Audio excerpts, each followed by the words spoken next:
Yun nga guys, no? So binaklas ko na yung mga solar nito guys, no? Itong mga solar nito binaklas ko na.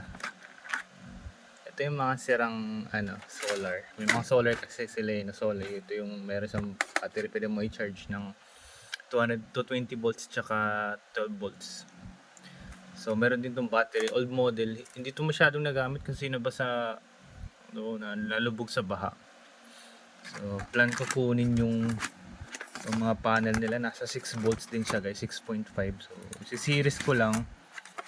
Iniisip ko rin kung siguro watts lang ang gusto ko, no, kasi mas mataas yung watts, mas malaki yung chance na makapag-charge tayo ng phone compare sa voltage, no. So 6 watts, tas meron akong back converter. Hindi nga lang siya fast charging kasi hindi nga naman fast charging yung back converter. So okay lang, gagamitan natin siya ng, tingnan natin kung ang kailangan ko ba is step up or back converter. Pero feeling ko back converter lang. Tapos kung ilang watts kaya mapoproduce nito, tatlong 6 watts. Tingnan natin guys. So bali kung strips, ito yung 12 strips, no.